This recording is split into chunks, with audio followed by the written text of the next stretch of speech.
everyone, this is Jane with Barlow Herbal, and happy Sunday, March 10th of 2024. Now, many of you know, if you're watching this every week, I have been on a big Dr. David Hawkins kick for the last few months, and especially the last few weeks. And the book that I turned to this week, and I read a few chapters in, is one of my favorite go-to books over the last probably 10 years or more, is his book, Letting Go. And many of you, I'm sure, have read this book. It's also one of those concepts that you can revisit and revisit and revisit, and you get so much information and inspiration about walking through this life without being a victim and letting go of emotions that don't serve us. And David Hawkins is the one who developed the scale of consciousness, which is really a guideline and a map of how we can walk through our lives and not be victims. And we're not powerless. You know, his work is so stunning to me that every time I turn to it, I'm so grateful that he was put on this earth to leave this information and this message and this beautiful scale of the human emotions and how they affect us walking through this life so beautifully. So a few things that I wrote in my journal before I'm going to get started with a powerful 4 steps in the process of letting go, okay? Because this is a pretty big book that has a lot of good information, and it's not one that me personally has ever been able to read fast. This is a book that you read slowly, you take notes, you maybe absorb a chapter, and then you come back to it. Now, the first time I read it was on Audible, and that's actually how I've read it every single time. So I've listened to it because my brain works so well when I listen to really dense content, then read it. So every single time I've read it, now I get something more stunning and more beautiful on helping me walk through this life without getting stuck in these lower vibrational energy fields of fear, shame, guilt, all of these things, and being a victim to the circumstances that happen in life, because none of us are victims unless we choose to be a victim, right?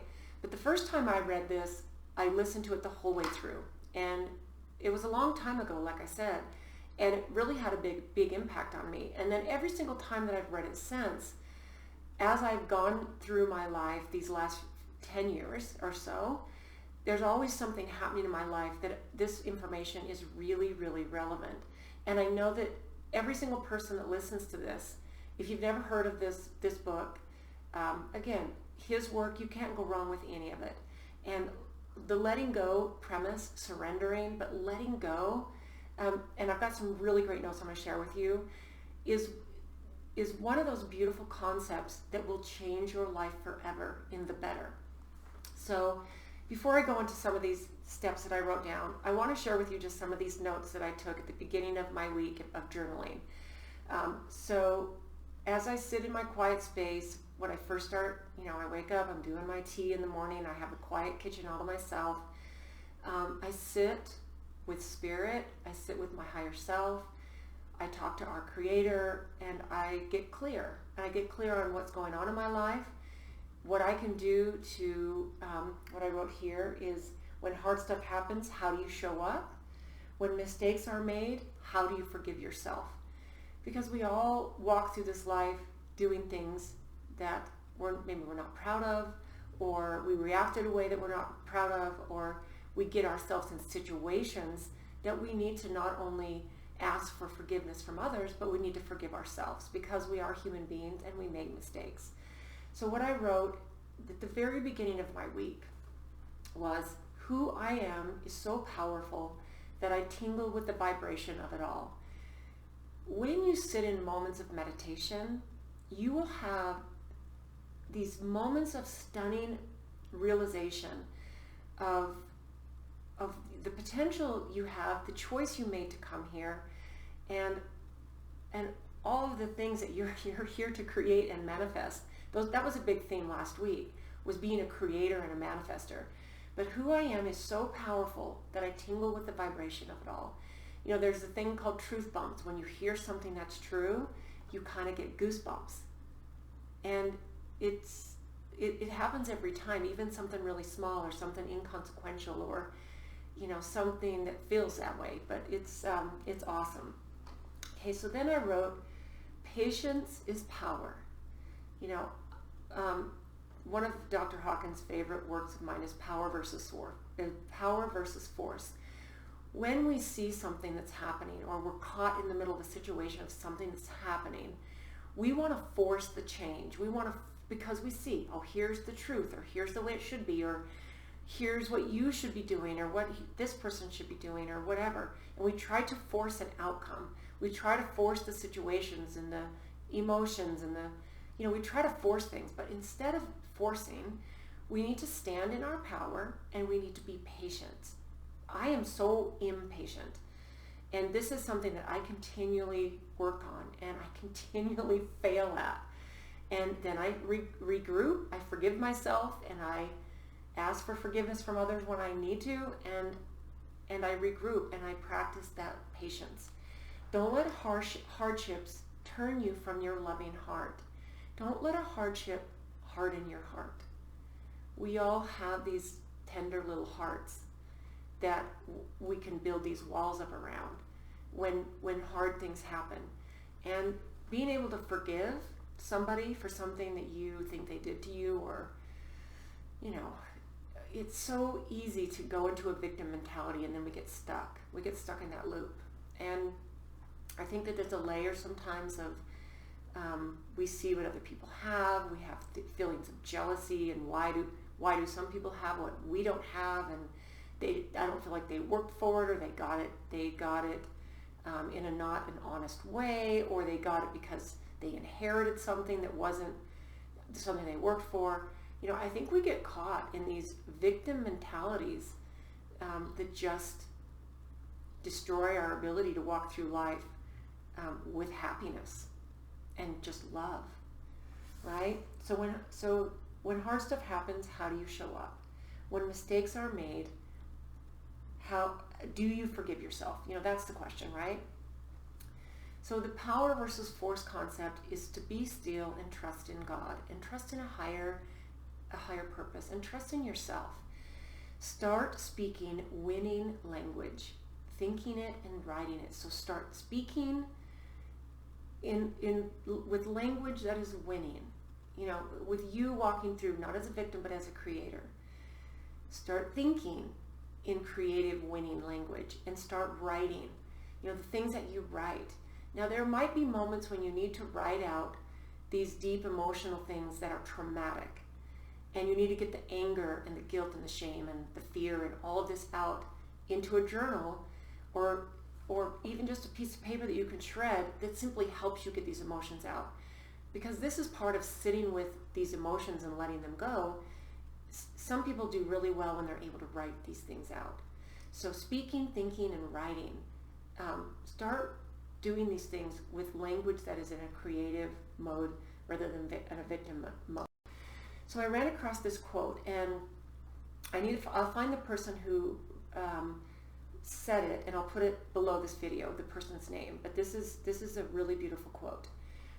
Perfection is achieved not when there is nothing more to add, but when there is nothing to take away. So think about all the things that we try to add to make our life perfect. I'm going to add new furniture. I'm going to add more clothes to my closet. I'm going to add another alcoholic drink to my dinner because it's adding something. I'm going to add more stuff to my social media to make me look like my life is better than it is. I'm going to scroll through social media. And these are all adding things that we think is making our life perfect. If I had a new car, my life would be perfect. If I had a bigger house, my life would be perfect. If I had a house, period, my life would be perfect. Maybe you live in an apartment. Maybe you need to have gratitude for the place where you live, the roof over your head, because there are many people who are less fortunate than us, right? So let me read this again. Perfection is not achieved. Perfection is achieved not when there is nothing more to add, but when there is nothing to take away.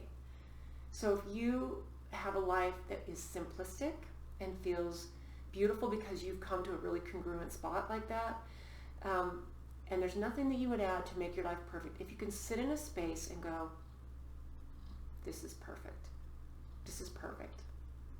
And you don't need to add anything to make it perfect. Then that is perfect when there's nothing more to add, right? I really, really love that. In fact, one of the things that this reminds me of is the whole message of the minimalists. There was a beautiful documentary about it. They have a podcast, and it really talks about living a life of minimalism. And it's not talking about getting rid of things that you love, things that you cherish, things that are sentimental. It's not about just having the bare bones. It's talking about the things that we add into our lives to make us happy aren't necessarily the things that make us happy, right? So here's where I went after that. Most people are going through their day or lives unaware of the emotional undercurrent that is actually running them. This is all part of the letting go process now. Trying to add things, money, alcohol, shopping, general busyness, trying to make themselves, what I wrote, I gotta flip the page here, trying to make themselves feel better instead of focusing on taking away the bad things that are already there. So we try to add things that make us feel better. It might even be temporary. A shopping spree is temporary feeling. An alcoholic drink, and then another one, those are all temporary. One of the things I shared last week that I think is so relevant right now is that in the book of Healing and Recovery of Dr. Hawkins, he writes about the whole chapter of alcoholism, or just alcohol, is when you start drinking alcohol, it takes those lower vibrations of fear, anger, shame, guilt, it takes them away temporarily. So that's why we crave that. We go after that. So I'm not talking about people who are deep into alcoholism, but I'm talking about people who have that nightly drink it complements your food, and you have a husband or a wife who cooks and knows about nice wine, or together you enjoy that as a couple and you like to pair nice alcoholic drinks with your food. There is that piece of it that is something that we're not really realizing, that it takes those away, but it's temporary. It takes those negative things away. That's why, I have enough experience with this. I have had my fair share of many, many, many glasses of wine over the years. And I'm on a dry spell right now. It feels very wonderful. I feel clear. It's probably been, it was right around Thanksgiving when the last time I had a glass of wine. And no, I haven't had no other alcohol since then. And it's only because the clarity that I'm after is when I have the negative emotions and even the positive emotions, I want them to be real. And I'm in a process where there's a huge growth that I know I'm personally doing, and a huge growth that I know that my company is doing, because I know that I am here and I've been given the birthright of being born not only as a child of God, but a child of my biological dad, who was born as a healer and a botanist and a lover of nature and plants. And this is a birthright. And in order for me to zone in on that in clarity and love, and bring everything I can for whatever amount of time I have on this planet, that I need to be clear, and I need to also be able to take the emotions, and this is the whole letting go thing, and sit with them, release the ones I need to, with pure clarity. I don't want to numb myself out with not just alcohol, but with social media and with technology and with a feeling of victimhood. I don't want to do that. I want to be in a place of perfect clarity. So we need to let go of the negative emotional patterns within ourselves that we are carrying. We tend to live in a world of thoughts, all very rational and all very logical. This is how we live as human beings. We've always lived this way. We make them logical, we make them rational. This is the world we live in. But our thoughts are heavily influenced by our emotions. So if we can't let go of the negative emotions and realize that they don't serve us, because we get caught in those loops and they become familiar to us and they get comfortable. And even we might say, well, I don't want to be angry all the time. Of course I don't want to be a victim, but I am a victim. I'm a victim. I'm a victim of this circumstance. I'm a victim of this person and this thing that happened in my childhood, and this situation I had with a partner I had, or a spouse I had, or my grown child said this to me and did this to me, and or whatever. I mean, I think there's so many things that we can blame, that in our rational, logical mind says, yeah, this is really true. So we can experience a completely neutral event as an attack against us. So think about that. There can be everybody's guilty. This is why I wrote this. We can take a completely neutral event. In fact, I heard this. Take this thought right here. So say you're sitting at the table, a dinner table with your family, and you're the one who cooked the meal, and you seasoned it right, you spent a ton of time on it, you picked the ingredients, and you spent all afternoon cooking, and this was a special meal. Maybe it was a Thanksgiving meal or a birthday meal or some celebratory meal. And you're in a place of, you worked hard, you've presented all this for your family, and as you're starting to eat, someone says, hey, pass the salt, or where's the salt? Now, this is a neutral event, but think about this. You could go, well, what's wrong with my cooking that you need salt? Why do you need salt? So you can take, and this is a very brief example, a very simple example, how do I feel in a neutral thing? What do I let trigger me? We can experience a completely neutral event as an attack against us. This is the reason for almost all overreactions. Almost every time I overreact, it's because of something that's going on inside of me. And it's a completely neutral event. And the other people, if there is a big event happening, say what happened in 2020. This was a big event that was happening. And I know people who walked through this event in a neutral, emotionally neutral state. And these are close family members to me, and they thrived through it because they didn't overreact to it. And I'm not saying you shouldn't stand up for your rights or do things you don't believe in. I'm not saying any of those things. I'm just saying that there are people who stood up for themselves, but they let a neutral event be a neutral event. Even though, and maybe that's not a good example, because this is, as now things are being very exposed on a high level, we're realizing this was not a neutral event. We are knowing this. We need to get back to the emotions that created the thoughts and the stories that we came up with to explain them away. Okay?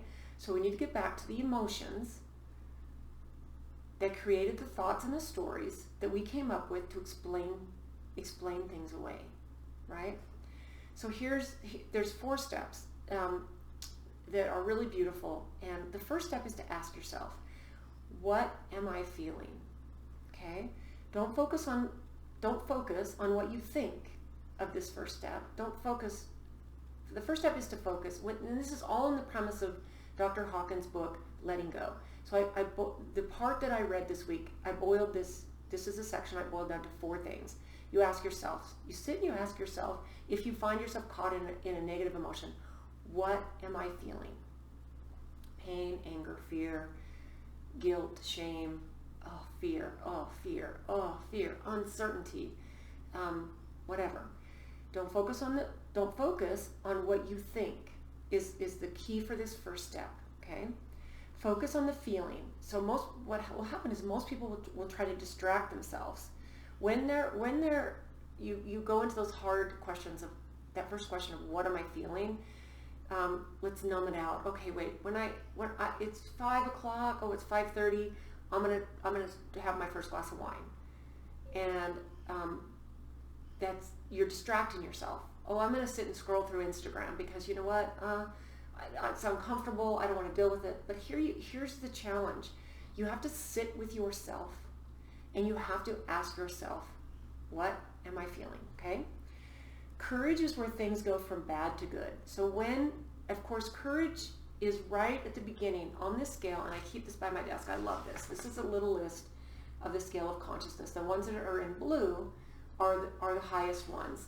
So love is 500, joy is 540, peace is 600, and enlightenment goes from 700 up to 1,000 on the scale of consciousness. Now the things that have the little mark by them, you've got courage and neutrality. So when you come to 200 and you look at the thought of what am I feeling, and you step into courage where you say, courage, so this is where things go from bad to good. We can lock ourselves into a loop where we have negative emotions about our negative emotions. Holy cow, right? We can get caught in this loop and we can go, I can't get out of this negative emotion. I'm afraid of this. I'm afraid of this. And then you become afraid of your fear. You become afraid of your guilt. You become guilty about your guilt. So we can become negative about our negative emotions. So here's the thing. The simple act of allowing yourself to feel the feelings, you instantly move up to courage. So the moment you sit, and I'm not talking about sitting in a place where you're going to be distracted by YouTube or be distracted by, even if you have small kids or we all need to separate ourselves for a minute. And you can even be in the room with people. If there's even, if you're sitting in a room where there's maybe the movie's going on and you're like having all these feelings, you can go into a place and you can feel those feels. And I've done this, and this is why I say that. You don't have to actually be able to go take yourself to a closet or take yourself outside or take yourself into a quiet room, or, that can be preferable, because then you have quietness and you don't have distractions. But when you start to meditate and you start to even go for a minute, 2 minutes, 3 minutes, 5 minutes, and you start to have these moments where you go into yourself and you talk to your higher self, you ask, what does my higher self want to tell me today, or tell me in this moment? And then you really go into those feelings. The simple act of allowing yourself to feel your feelings, you instantly move to courage. You are no longer hiding from your feelings. And here's the thing, you might tell yourself, I might not be able to take these on. Oh, it's too painful to feel this shame, or to feel, it's painful to feel this. You are no longer trapped in an emotional pattern when you're able to feel the feelings. Let's sit with it for a minute. Just say, oh, I feel really sad. I feel really sad right now. Let yourself sit in that for a second. Don't judge it. Don't try to control it. Just sit with that for a second. And we've all had that. We lose people that are close to us. I've lost both my parents. Now as a person in my 60s, this is part of life. Both my parents have passed. In 2021, I lost 2 young nephews. And when I am around the siblings that lost their children, the moments come up when there's a deep, deep, deep sadness. We have these things that are emotions that we feel. And it doesn't mean that if you release these feelings, you let them go. If I sit and feel with a sadness, say for one of my nephews that's no longer here, and I feel the feelings and I feel really sad, I give his life grace. I give the pain he went through before he passed. Then I feel like I'm honoring those feelings, but I'm not letting them define who I am as I walk through life. And then I'm able to actually let them go. It doesn't mean letting the person go. It means letting those feelings go. So you are no longer trapped in the emotional pattern. You are observing it from a courageous place. Because now you're coming from a place of courage, right? And then after courage, we move up to neutrality. And then we move up to willingness, acceptance, and reason before we hit the level of 500, which is pure love, right? We can give every situation love. Now, the second question, or the second thing you want to ask yourself in this little four-step thing is, can I let myself feel this? So first you say, what am I feeling? And then you say, can I let myself feel this? I'm just going to take 10 minutes and surrender to these emotions and breathe. And then I'm going to see what happens. See what comes up. Give yourself the gift of 10 minutes when you're caught in these emotions. Can I let myself feel them? If you feel overwhelming sadness, if you feel overwhelming anger, what if you feel it's even more interesting when you feel overwhelming sensations of pure love. Try sitting in those feelings, because and these are not the feelings that you're trying to let go of. These are all things that guide us as we walk through life. We get to go, wow, I'm feeling this amazing feeling of unconditional love, not just for myself, but for my family, my siblings, my life experience, the things that have been hard that I've gotten through, the times I've been able to forgive myself for mistakes, and you get to sit, so can I let myself feel this? Don't just try it with the hard feelings and the sad and lonely and all those. Try it with the happy feelings too. So I'm just going to take 10 minutes and surrender to these emotions and breathe, and let's see what happens. Here's the interesting part, and I love this because, and this is what I wrote. Notice your physicality of emotions. It might feel painful. So as you're feeling these, I know that when I sit with a sad emotion, I can actually work myself up to where my chest gets tight. I get a pit in my stomach and I will cry because I'm feeling so sad, and I'm allowing myself to let these emotions express themselves. So can I let myself feel them? Will you let yourself feel these things? Notice your physicality of the emotions. It might be a little painful. Allow yourself to cry, get angry, laugh, etc. Allow yourself. Let go of any emotions. As soon as you choose to let go of these emotions, you begin the process. As soon as you allow yourself to feel these emotions, you allow yourself the process of letting them go. So as soon as you allow yourself to feel, and if you're feeling your happy feels, you're not letting them go, you're actually expanding them. Those are the expansive ones. But if you allow yourself to feel those lower negative emotions, you're allowing yourself and you're giving yourself permission to let them go. I love this. Each emotion can have thousands of connected thoughts. So think about that. Like, I know when, some of the things that I've been through in life, and even very recent things and even current things, thousands and thousands of thoughts come up. That when I have the emotion, thousands of things. What about this, and what about that, and what about this person, what about that thing, and what about this, and what about this detail? Oh my goodness. The monkey brain of 1,000 thoughts that are connected to these emotions. They are so there, right? We try to rationalize them and explain them. We try to explain them away. This is what our thoughts do to us. So we don't have to feel them anymore. It's like, well, this is this, and this is that, and this is, but it doesn't work that way.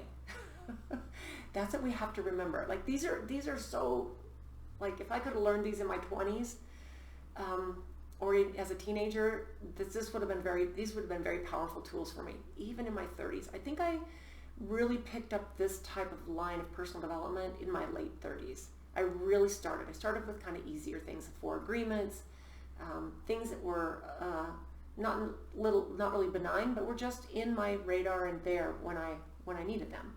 So then the third thing is we need to stay with the feeling. So we ask ourselves first, what are we feeling? Second, can we feel them? Can we actually allow ourselves to feel them? And then we say, can we stay with these feelings? Okay? And not over-intellectualize them, not over-rationalize them, can we just stay with them and let what comes up come up? It's not about rationalizing, explaining, or blaming. It's about letting all of that go. We have to let those rationalized thoughts, over-explaining thoughts, over-blaming other people or other situations. These are all the things that we have to do. We have to just sit with these feelings and don't overthink them. We can't let them go if we're trying to overthink them.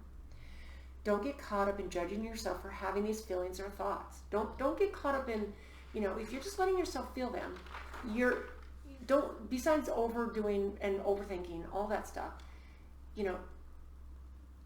just let them be. Like, I will tell you, I had some of my most beautiful downloads of inspiration and love for myself and love for my fellow human beings and love for my purpose in this world when I just let myself sit with these feelings. And it does take a process sometimes sometimes you're trying to force things to happen. And then you kind of go, no, I just need to let these be, right? So when we work on undoing the massive knot of feelings, emotions, and stories and ideas, and most of all these thoughts, feelings, and stories, sometimes what they do is they go back to childhood traumas, relationship traumas. There's a massive knot of things that most of us, we start to knot as we start going through life. So when we start this process of letting go, what happens is we have this massive knot of things that's been knotted up through our whole life. Stories, experiences, judgments, all of this stuff. So for a lot of us, this is not going to necessarily be so here's the thing. It's not hard. Or it's not, what's the saying? This is actually a simple process, but it doesn't mean it's not hard. Right? If you want to lose weight, it's very simple. For the massive majority of us, there's a very slim amount of people who might not be true, but it is a very simple process. Just like with anything, you eat less, you move more, you get your hormones balanced, you reduce your stress, you sleep better, all of the things. There are core things that happen to this physical body losing weight. Very simple. It doesn't mean it's not hard. It's hard. It's hard to do those things. So when you have this massive knot of emotions that have been knotting up through your life since you were a child, this is something that is not going to be easy, okay? So here's what I wrote. Almost all of these thoughts, feelings, and stories go back to childhood trauma and sometimes simple survival instincts. I knotted myself up during COVID. Man, I had a lot to unknot after that. The more we start to realize it's just an emotion and it's not personal. The more we realize that, the faster we can get into the rhythm and into the process, and it happens faster that we're able to let go, right? So then the fourth thing is this, and I love this. We need to stop identifying so strongly with our negative thoughts and feelings. Believe it or not, as human beings, we get addicted to being the victim. We get addicted to feeling sad. We get addicted to feeling angry. And we need to stop identifying with these emotions and feelings. We need to let them be neutral. So maybe all of these things don't mean what you think they mean. Like the whole idea of someone, you cooked a meal and someone asked to pass the salt. They might even say, this is not seasoned enough. You get to choose. Maybe all these things don't mean what you think they mean. Maybe the person just simply wants to add salt. Maybe they like salt. Maybe they're a person whose taste buds are not very sensitive and they want to add more stuff to it. And maybe they don't like your food. You get to choose how you respond to that. And that's a very simple example. Maybe they have nothing to do with us at all. Maybe we didn't understand what was happening, so we took it personally. Maybe we didn't understand. We overthink and over-rationalize and over-explain and over-blame everything.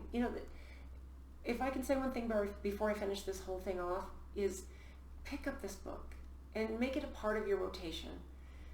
Audible for me is a super brilliant way to get through some of this denser material. But it's different for everyone. I love to read a big novel in a book. Read it with a book because it's exciting to me, and I'd want it to kind of go slow and I can envision this stuff in my imagination. But books that have this deep, inspirational, motivational, personal development, I love Audible for that reason. So I find what works for you and start really delving into the work of this man. He's a brilliant genius that has shifted the world into our potential and our levels of consciousness. So we say these things to ourselves, and this is kind of what's interesting, right? I'm not smart. I'm not creative. I can't do it. I'm anxious. I'm depressed. People don't like me. I'm not I'm not this and I'm not that and I can't do this and that. We have this negative loop that stays in us. We make those things into a part of our identity. So this is all part of stopping the identification with negative thoughts and feelings and emotions. Because what happens is we make them a part of who we think we are. And this is where we get to say, nope, I'm going to let that go. And it's a simple process, but it is not easy, especially in the beginning. Okay, so what we say is, I am this way. So let's see, how did I write this? I am this way once that story becomes a part of who we think we are, part of how we think the world works. So of course it's hard to change. So this is how we think the world. Once we think this, I kind of didn't write my thoughts down very well here, but once we think that this, if we tell these stories to ourselves often enough, they become our reality. And we get to choose, we get to choose the reality we want. If we are convinced that we're going to die when we get on an airplane, I'm not saying you're going to die if you get on an airplane, but you might not ever get on an airplane again. And that might not be the reason you don't want to get on an airplane, but that may be a poor example. But there's always things that we convince ourselves are true because they become a part of our identity. Okay? There are real problems. Okay? There are real problems in the world, but a lot of us create our problems. And I say this, I write this because this is what I know to be true for me. I know there are real problems in the world, and instead of being part of the solution, I add layers onto the problem, and I create even more problems because of the emotions that I bring out on the problems, right? So a lot of us create the problems with the stories we choose to believe about ourselves. I can't do this. I don't want, someone needs to do this before I can do that, or whatever. Okay, so I'm going to end with this, and this is probably a really beautiful way to end it. We are just experiencing these thoughts and emotions, and we need to go along the path of letting them go. So we're just experiencing them. They are not defining us unless we let them. In the end, the goal is for us to experience reality as it is. The goal is for us to experience it. Like, you can have the exact same reality, and there are polar opposite experiences of that reality. And I know you know what I'm talking about, because we all know people who walk through different big life-changing events with completely different experiences. And this is not about things that you want to put your head in the sand about. I'm just talking about we can experience them the way we choose to experience them, okay? And so in the end, the goal is for us to experience reality as it is, instead of this twisted perspective based on the warped layers of thoughts and feelings and stories that we create. We get to choose, you guys. We get to choose. And never before in my entire life is this more true.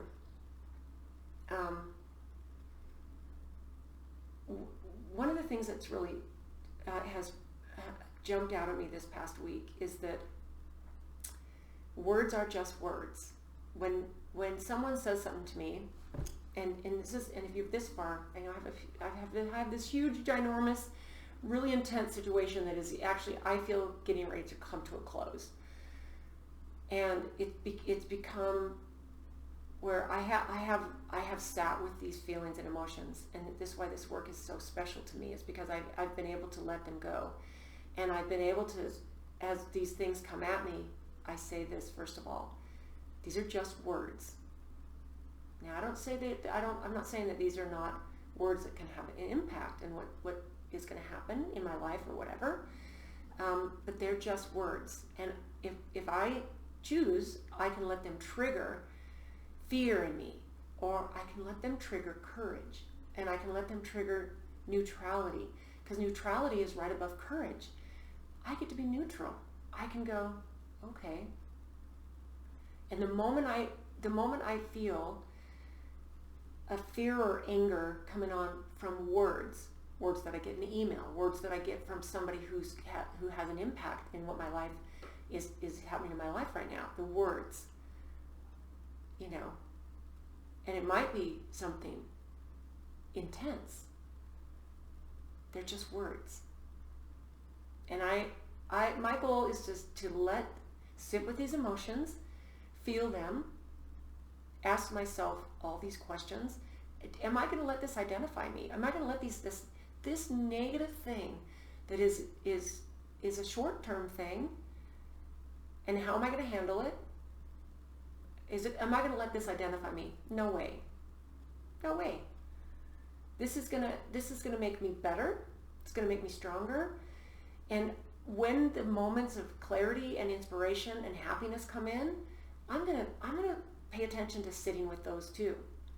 I'm going to go, okay, wait a minute. In fact, I do this on a regular basis when I'm hiking. A few weeks ago, about 3 weeks ago, I went and hiked with my brother in Arizona. We did a 16.5-mile hike, and it was just the two of us. It took us a little over 8 hours, and about 4 hours in, it might have been only a couple hours in, but we started before the sun came up, so we had to use a flashlight. And as the sun started to come up, and it's Phoenix, so it's desert, and it was February, so it was a little cool. The weather was perfection, but there was a moment when it was a couple hours in, and the sun was starting to, the sunrise was starting to happen, and we both stopped on the trail, and it was like there was just overwhelming feeling of beauty and gratitude and family. This is a brother that is 15 years younger than me, and he's this beautiful human being. He lives in Phoenix with his family, and we were able to sit in these emotions of joy and love and an appreciation of the beauty of Mother Nature, and relishing this moment with each other on this beautiful hiking trail. So this happens with me on a regular basis, especially when I'm hiking either by myself or with usually a close family member, because I have a good group of friends that I hike with, but there's the friendship thing, and we catch up on each other's lives, and it tends to be more catch up and more talk about surface things instead of just like being absorbed in the beauty of Mother Nature, which, those feelings of and emotions of just love and bliss and joy, those are beautiful to sit with. So I hope that you have the opportunity to actually sit with those as well, and realize that you get to identify with whatever emotions that you choose to identify with. And you can choose to release all of the negative emotions. So I really hope you have a beautiful week ahead.